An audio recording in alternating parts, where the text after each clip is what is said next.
Hey, what's up guys? This is Astranox. We got the patch notes for the 3rd of September. I got the stream summary after the patch notes.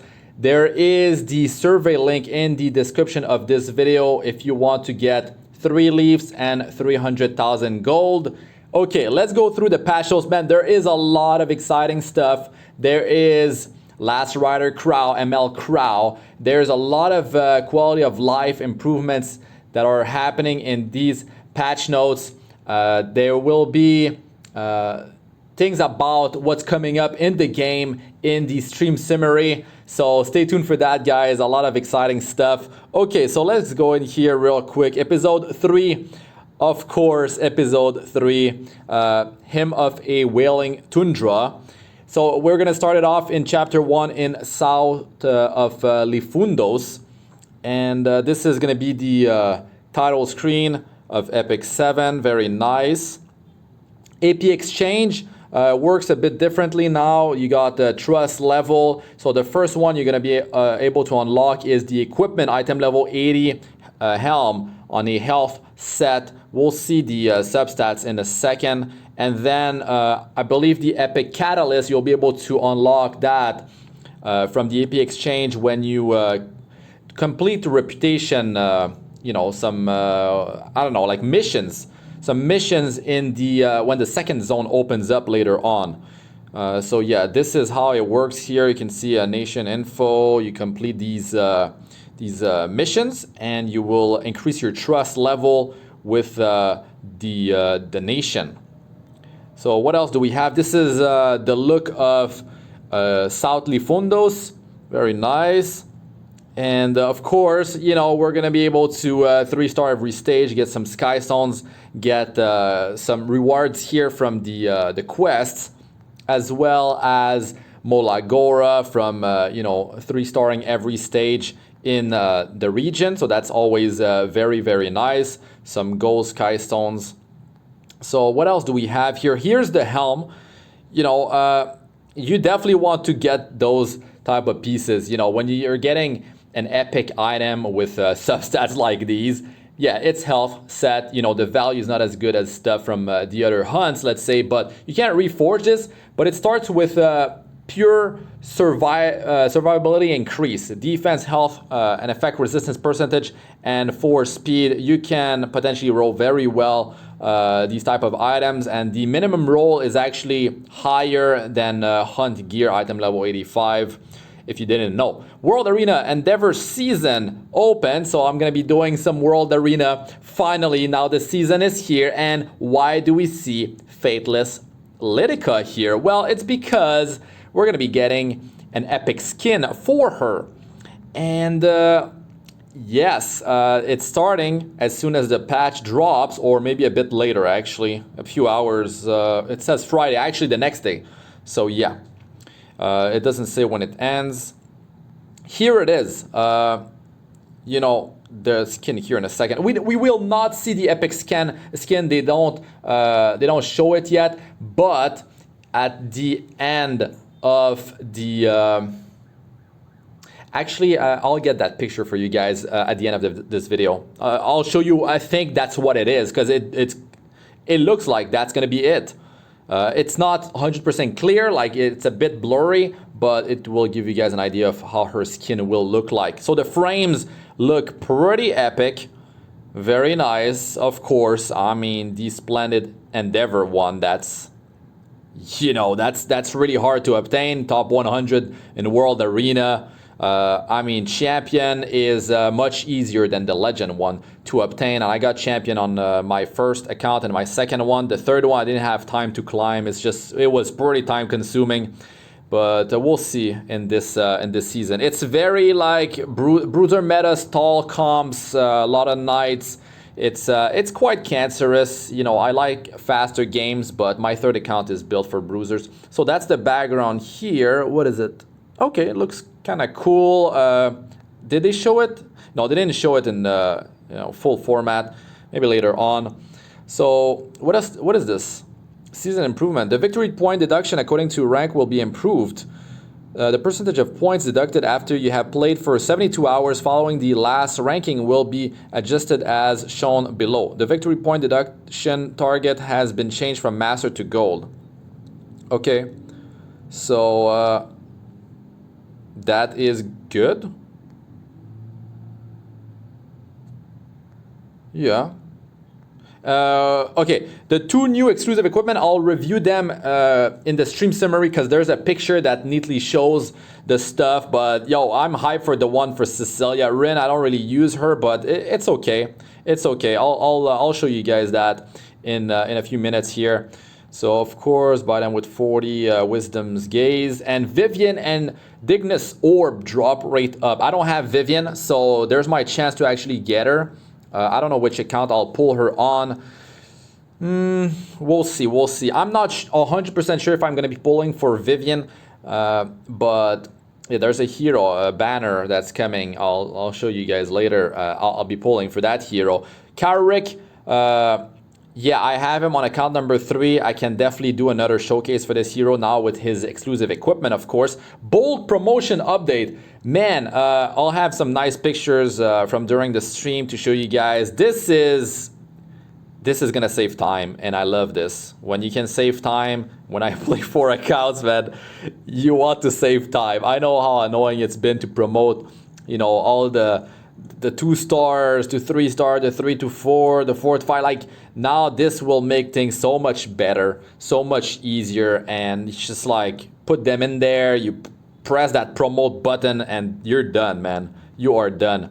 So this was much needed, and I can't wait to be using that. So the reputation improvements, you should do your dailies before the patch drops, because it's all changing. So if you can do your dailies, if you can get them in, then you'll get your rewards there, because the system is changing. So the way it's gonna work is that you have a bunch of like rewards you can obtain by getting more and more of your daily points. So that's good. More rewards is always good, and you can get up to 100 daily points. So there is 6 chests, and now there's a tab for daily reputation and 1 for weekly reputation. And here I can see 5 adventures.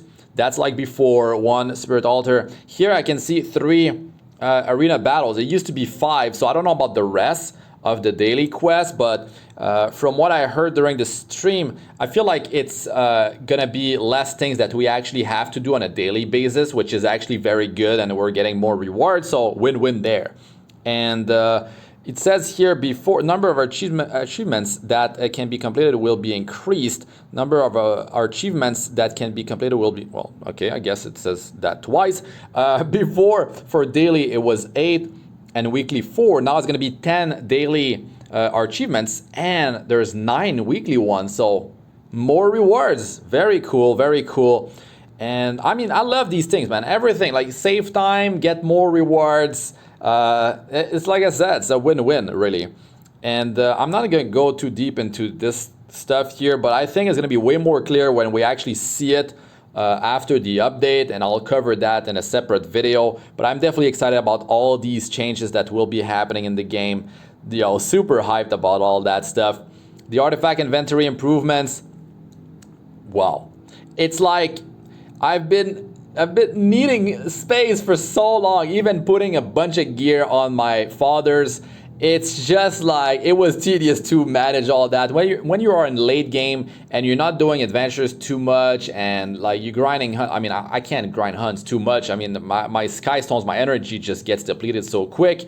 But I have 4 accounts, and it's quite rough to manage all that stuff. So the artifact inventory will be 100 slots for free initially, and then you can increase that to 200 slots by using sky stones. So very, very good. I have over 100 artifacts on my first account, so can't wait to have all that space to craft and not be worried too much about managing my inventory so much and looking for the pieces of gear that like I really need to dump. Because anyways, less cleaning up, so that's always good.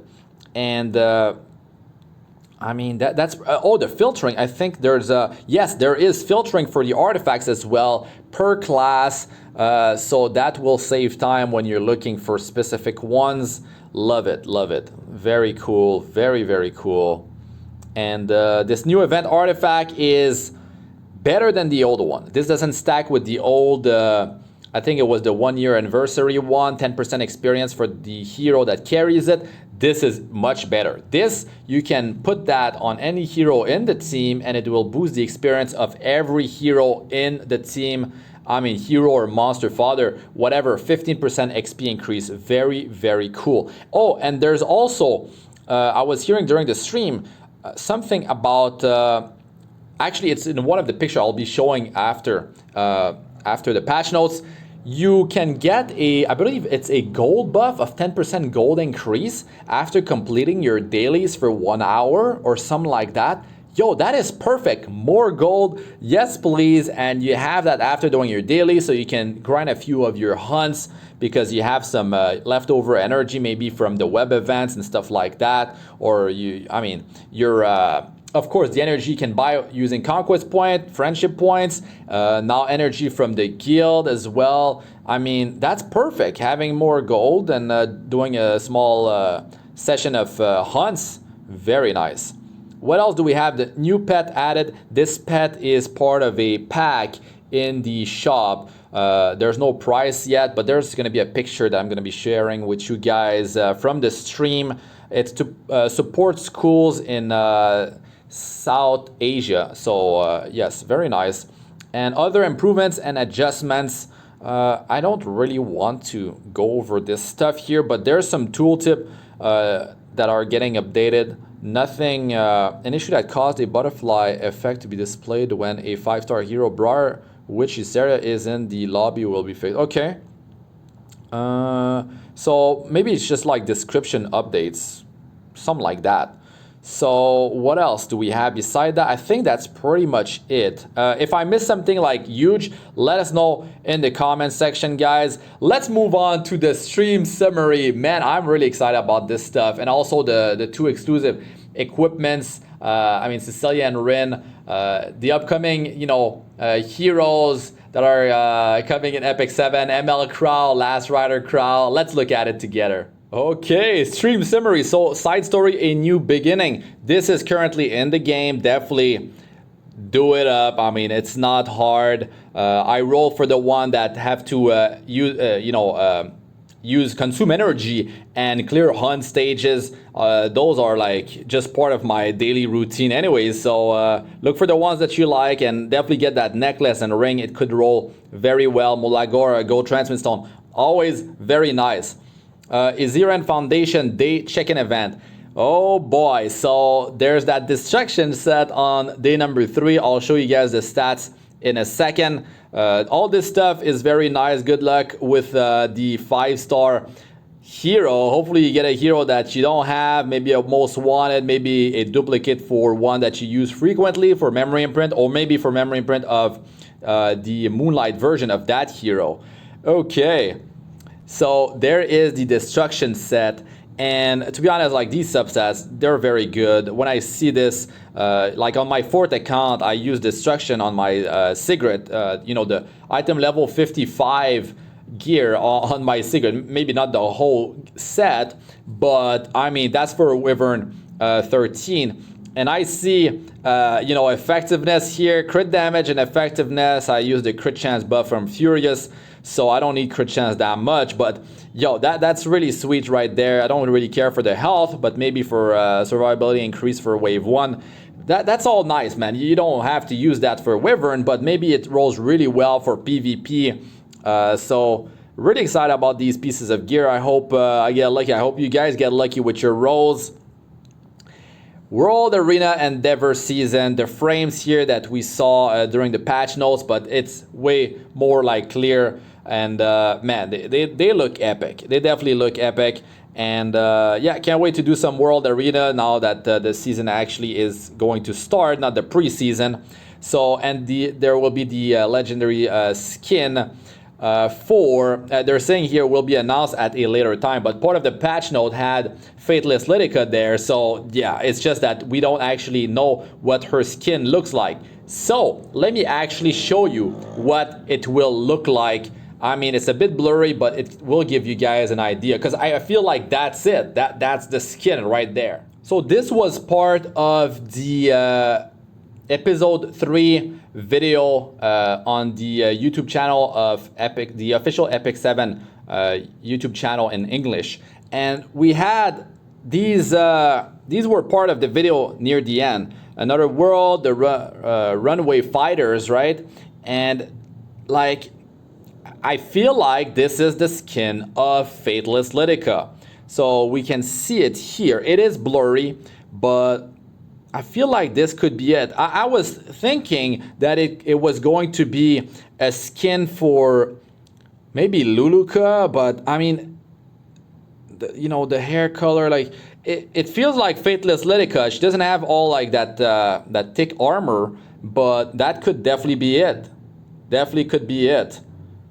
So yeah, I mean, just to give you guys a preview, maybe that's not it, but I feel like it could definitely be it. Okay, Eureka Chapter 1, South Lifundos.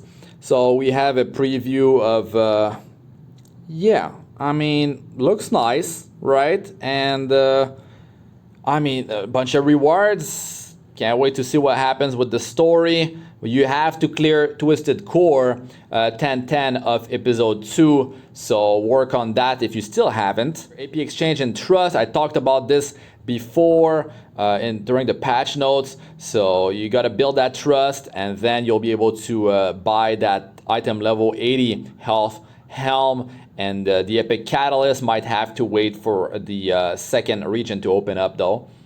Cecilia Black Winterlands, man, this is going to be quite interesting. I showcased Cecilia before, of course, this exclusive equipment not too long ago. And now she's getting effectiveness between 8 and 16%. Very good, because she has plenty of debuffs, especially now with these exclusive equipments. And the first one is increase the chance to defense break by 10% using skill 1. So that's, you could be using that for PvE content mostly. The second one though seems to be the craziest one. This is for her skill number 2, dispel 1 buff from all enemies after using Steel Cloudburst. So if you don't know, the soul burn on her skill number 2 reduce the cooldown of her skill by 2 turns. So it's only 10 souls. So you can basically use skill 2, what is it, like every turn? It's a 3-turn cooldown minus 2 turn. That's basically like almost every turn. And yeah, you're going to be able to dispel, but it happens after you deal the damage, after everything. So you can't try to remove buff immunity and then land the attack break. But that's still, you're going to be able to cycle that often, so that's very strong. And the third one is makes all enemies unhealable for 2 turns when using Steel Cloudburst. So it really depends on the situation, what you feel like is best. And yeah, I mean, the second one is probably going to be the one that's going to be the most popular one, but there's definitely going to be some situations where the third one is going to be quite nice. The first one for PvE content, I mean, it's too low of a chance, but having that, maybe if you're using Elbereth's Ritual Sword, you're going to be going with the first one. So Rin is getting an exclusive equipment, effectiveness 8 to 16%. She has a 20% increased chance to activate Ring Throw when she uses Dazzling Dance. So if you want to increase that 50% chance up to 70%, there you go. The second one, amount recovered, is increased by 15% when using Showtime. I mean, small increase, but I guess it's something on top of the effectiveness increase. The third one dispels 1 debuff from all allies before the skill effect when using Showtime. So this is actually the one that's going to be the most popular, I believe, especially like mostly for PvE content, I would say. Like for PvP, yes, it's nice, but if there's too many debuffs on your whole team, then of course it is still something. It's part of her rotation. Having something like this on top of the rest is good. So there you go, right? And drop rate up for Vivian and Dignus Orb. So this is gonna be when the patch drops for a week. So if you want Vivian, there you go. And now with her exclusive equipment, she's much better. So yeah, drop rate up for Carrick. And I'll try to showcase him again with his exclusive equipments now. And the Black Hand of the Goddess, I'm not sure if I do have it on that same account, but I do have him on account number 3, and he's actually plus 15 skill ups. So I'll try to get another showcase in for you guys. Vivian, I might pull, I'm not sure. I need to save my MolaGoras for, you know, newer heroes, not heroes that have been part of the game for a while. But, you know, maybe I do pull her, maybe I do showcase her. And if I do, well, she's probably not going to be plus 15 skill ups for a while anyway. Bold promotion function. Like I talked about this during the patch notes already, but man, the time is going to save. Very, very cool. And I mean, I definitely love features like this. It just saves time. And who doesn't love to save time, right? And some screenshots of how it's going to be looking like, right? You just... you know, put your fodders in there, and when that's all set, you can just press that promote button, and it's gonna be all done. Very nice. And you've got some options here. Do not promote locked heroes. Promote higher grade heroes first. What is it? Include starting 3-star grade heroes. I mean, I wouldn't promote with 3-star summonable heroes. I would just sell them for a silver transmit stone each. If you didn't triple S memory imprint a lot of heroes in the past and got your reputation to rank 30 yet, you can get a lot of Covenant bookmarks this way. So yeah, you definitely should work on that if you still haven't gotten this thing to rank 30, because you're just sitting on a bunch of Covenant bookmarks. Use Phantasmas as ingredient heroes first. Use memory imprinted heroes as ingredients. So, okay, nice. And equipment / artifact inventory restructuring. So I talked about this, and I'm super hyped about this. I mean, like, the amount of space we're going to be able to save up because of this is great. Now, I mean, artifacts are not going to be going in the artifact inventory when you summon, right? That, like, infinite inventory. So... well, you might have to manage your artifacts after your summoning sessions, but it goes quite fast, especially with the, you know, when you arrange, you can filter and just select all the 3-star ones and dump them if you're a late game player. If you still in like limit break 3-star artifacts that are useful yet. But yeah, I love this stuff. Daily / weekly reputation improvement. So I did talk about this. And what does it even say here? Because I didn't have time to read through this thing. Greater equipment charm will be added as weekly reputation rewards. Great stuff. The hassle of having to do each piece of content daily in order to complete daily and weekly repetitions will be removed. By changing to the repetition point method, you can play the content that you want to play. Oh, that's it. A 1-hour buff that grants 10% gold earned for completing daily repetitions will be added. Love this, man. This is so good. Now, do you get the buff right after maybe pressing the chest, or is that going to be, because they talked about like giving a buff, maybe like an item that will activate the buff for during buff events or something like that, or maybe they're gonna sell that. I don't know, but that's yeah, I'm wondering, like, maybe it activates straight after you do your dailies, which is okay. Like, you just do a couple hunt missions right after, it's all good. So the donation pack, that's where you get that pet, and you're gonna be able to get 10 Leifs and a pretty cool looking frame as well, the angelic frame. So the pricing has not been set yet, but this is do they say here, or I guess it was a part of the patch notes, but it's to support schools in South Asia. So there you go. Very nice. And here is the next side story in a week time after the patch. And this is for Chloe. And I'm the queen of everything. Okay, okay.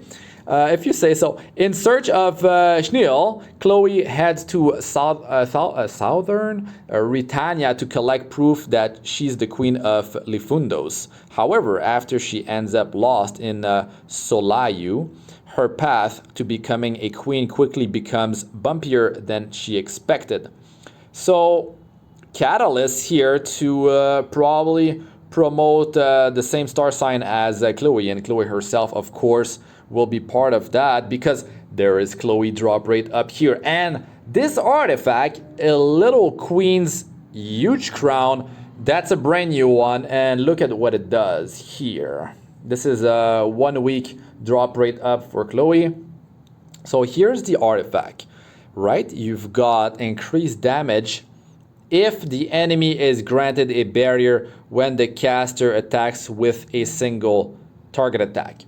So this is, of course, like you could be using that for Wyvern, but I wouldn't be using that because you've got Daydream Joker, which is much better. But think about like PvP, right? You're bringing a warrior, a single target damage dealer in there, and you're going to be fighting like a team with a Fawn Cecilia as an example. Then I don't know, maybe you put that on your Surmia, right? Instead of Portrait of the Saviors, and if it's been limit broken, I mean, it will be 24% damage increase at plus 15.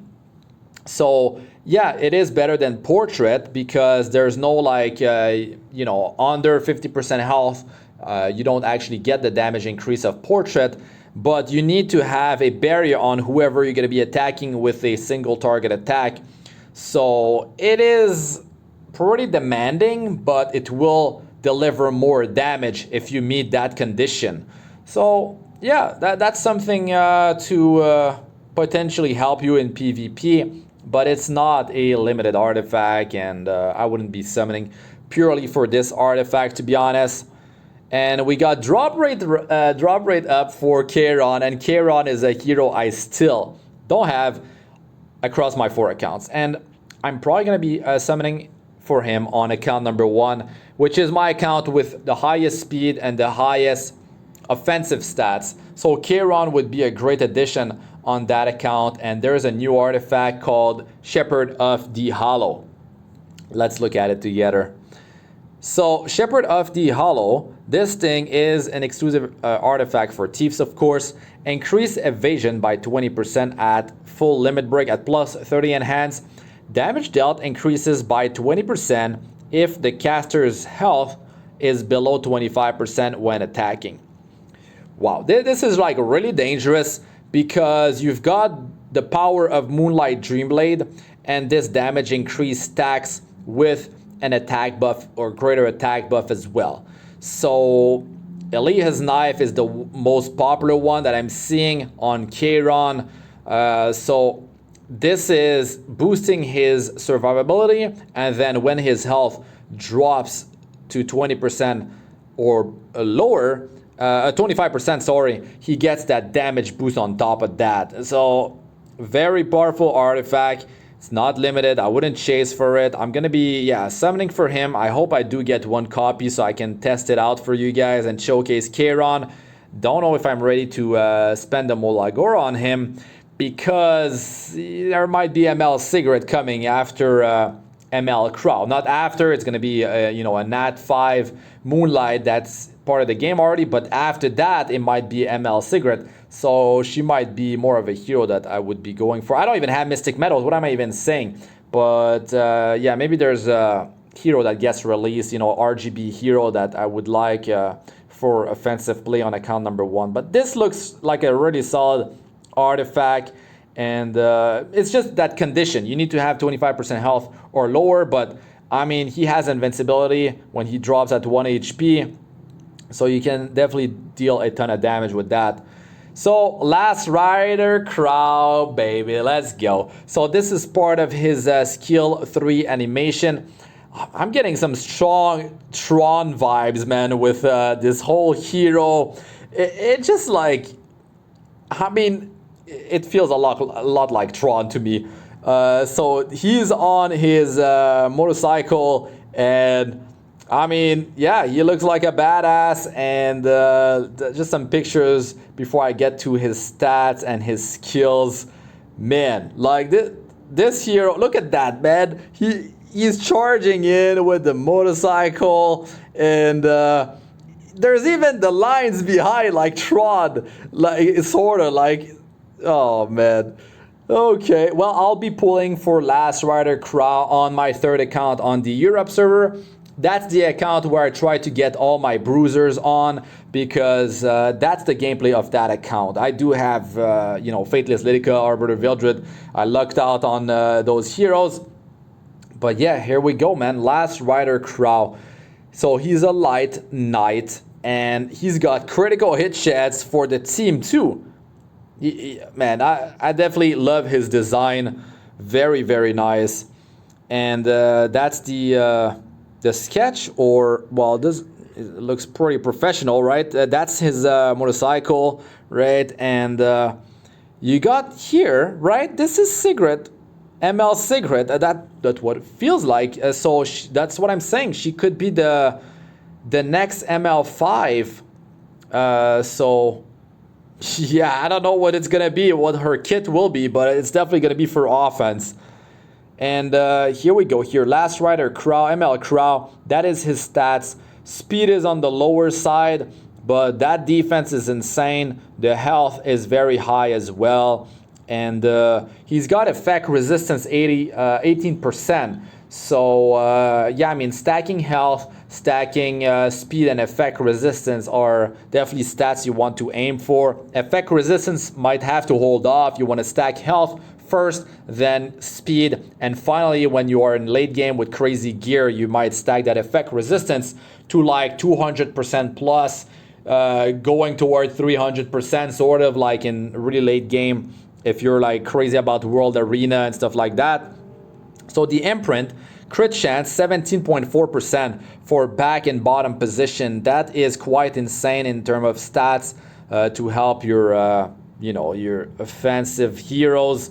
And he's got self health memory imprint 18%, which is very good. Because yes, you need to increase his health if you want to deal more damage. Skill number 3, mobile weapon, Siegfried. This thing is completely insane. 7-turn cooldown, and it has a reason, right? Because it summons Siegfried and attacks all enemies before granting immunity to all allies for 2 turns. This is the horse AoE version. Of course, not going to be dealing as much damage when he's low health with the horse of Ice Krau, but still penetrates defense but cannot trigger a critical hit. Of course, that makes sense, because that would be way too overpowered. Damage dealt increases proportional to the caster's max health. You boost his health, deal more damage with his skill 3, and well, I mean, hit all his skills. Damage dealt increases every time this skill is used and can stack up to 3 times. Battle drags on. You deal more and more damage. So we have to wait for his multipliers.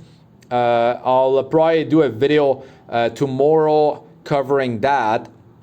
So the damage increase, I don't know if it's happening when he uses, like first time he uses it, is it going to be his damage multiplier plus the damage multiplier of having used it once already, or maybe it's happening for the following one? So to get the full damage, it's either on the 3rd usage or on the 4th usage. So it's not clear about that, but we'll see up with the multipliers real soon. So the soul burn effect, 10 souls, skill cooldown reduced by 2 turns.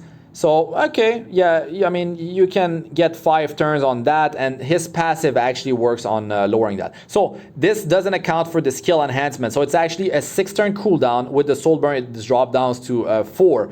That's pretty solid. 30% damage increase from skill enhancement. Now, skill 2 is a passive, code number 00. After suffering an attack that targets all allies, decreases the caster's skill cooldown by 1 turn and grants a barrier to all allies for 1 turn. So skill cooldown reduction, that's great, because I mean skill 3 is on a long cooldown. So that's great. If you're going to be fighting like a team that has a lot of AoEs, or maybe just a Seaside Bellona there, then there's going to be that constant stream of AoE with the passive of Seaside Bellona, her skill 3 as well. And whatever, like maybe a speed cleave team is coming in, well, you've got that barrier for 1 turn. But of course, its weakness is unable to be buff debuff. So if the enemy is faster than him, which is not hard with him having 100 base speed, if he's not part of a team that has a combat readiness booster or combat readiness boosters, then yes, he will be able to get countered by unable to be buff debuff. Not only for his immunity here because it doesn't cleanse first, but also the barrier that gets applied on the team. And the barrier strength is proportional to the caster's max health. Barrier effect can only be activated once per turn. So you need to build speed on him because you need to use this faster, right? So you can stack that damage up every time you use it. And the cooldown is long as well. And you want to be able to get that barrier for the whole team.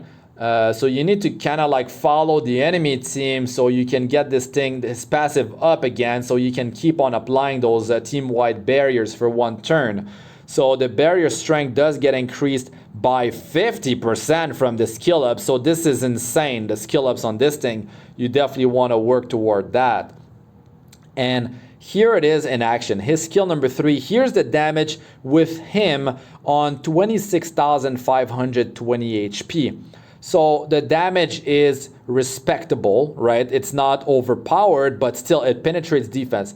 This is not a good example, not a good team to give you an example of how much, like, I mean, yes, if they're coming in with a speed cleave team and you survive their cleave and you start doing your damage, then yes, he will help you. Like if you have a Fallen Cecilia with him, if you have,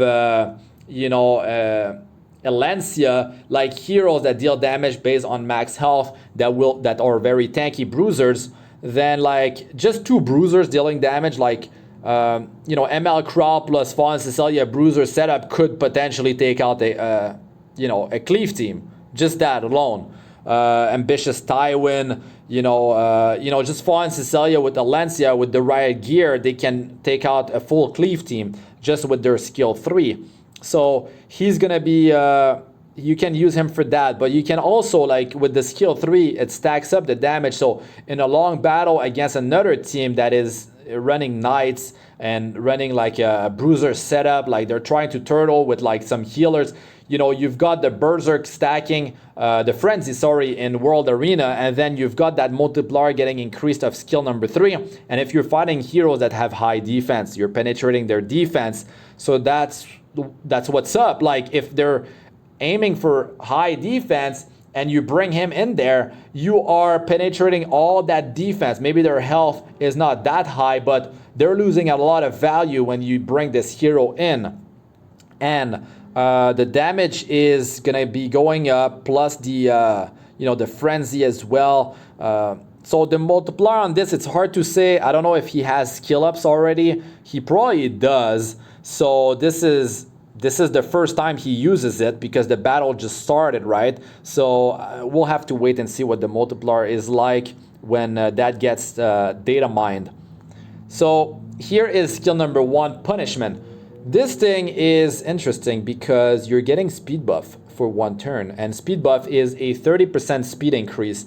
And if you have him on Elbrus Ritual Sword, if you have him on counter set, that means he can use skill 1 before he even goes, and that could allow you to cut the enemy team. He might go before them, before the rest of their team. So that is quite dangerous. And then if they used an AoE, you could have a barrier already on the whole team. So very cool. I mean, that's a strong skill 1. It's definitely a powerful buff, the speed buff. If you didn't know, 30% speed increase is insane. It's insane. So you've got 30% damage increase from that with the skill ups. And here he uses it against Kairon, 2.2k damage. And of course, this doesn't penetrate defense. And he's got the speed buff now. So here is his passive. This is it's triggering after the damage is dealt. So you can see Seaside Bellona countered here. So she's starting to deal her damage. And there's already a barrier on the hero that is at the back. And here is, they have Rwana in the team, but you can see sort of like the strength of that barrier. So yeah, I mean, he's in the front, right? ML Krau. And you can see that, what is it, like 10% of his max health? But it's based on his max health. So you can see the strength on the other heroes is better, like on Remnant Valet. And I mean, he already had a barrier though. Like that's Rwana. Skill 1 gave a barrier to Remnant Valet, and looks like it's still Rwana's barrier. Yeah, it's still Rwana's barrier, so it's not actually that strong. Ambitious Tywin has less health than ML Krau, so probably like 10% of his max health, which is 2 point, like let's say you have 25k HP, that's still a 2.5k barrier, which is helpful. It's definitely helpful. So I mean, he's a hero that can definitely counter Seaside Bellona, but you need to have a way to cleanse the unable to be buffed debuff, or you need to go before her. So like Briar Witch Seria, she drops unable to be buffed debuff attack break, so, and she dispels first. So yeah, there's always counters. There's always counters in this game. So I mean, that's great. That's great. That is there's always an answer against everyone, and I love this, because that would be overpowered if they just release a hero that doesn't have any counter, and just like, the big power creep comes in, and you always aim for getting like new heroes because the old one are bad. No, it's not how it works in this game. Well, maybe for old natural 3-star heroes, but they're getting specialty changed after, or maybe some of the natural 4-star heroes are, some of them are underwhelming, but there's always balance patch, and there's always the exclusive equipment that are getting added and stuff like that. Of course, the one for Rin is sort of like underwhelming, but I mean, it's still something. I mean, I don't really personally like use Rin, so maybe I'm not seeing something. Maybe it's actually, the third one seems pretty decent. It's 1 debuff, but yeah. Anyways, let us know what you think about these patch notes, what's coming up in Ep.3. Be curious to hear your thoughts in the comments section. What do you think about ML Krau? Are you going to be pulling for him? I am. I definitely will. So I'll showcase him for you guys and give you guys an idea of. Well, maybe you're on the fence about pulling him. Maybe maybe you're not sure if you want to pull. I don't know. So you guys don't spend money if the hero is not that good, right? If he doesn't fit your playstyle, maybe you don't care because you really like his design. You're just gonna pull no matter what. But yeah, definitely gonna be testing him, properly, and yeah. I'll try to get some World Arena in and all of that. But that's going to be it for this one, guys. Thanks for watching. I'm Astranox. Like, comment, and subscribe for more. Press the bell icon to be notified whenever I release a new video. And check out my other videos. They should be showing up on the screen now. I got playlist of all sorts for PV and PvP content. Arena, Guild Wars, Guides, Tips, and How-Tos, and a bit for 62+, as well as best of the guides from our Ultimate Game players. Join Discord, over 2,000 members. Check my second YouTube channel for more Ep.3 gameplay videos. But that's really it for this one. I'm Astranox. Good luck with all you do. Peace out for now.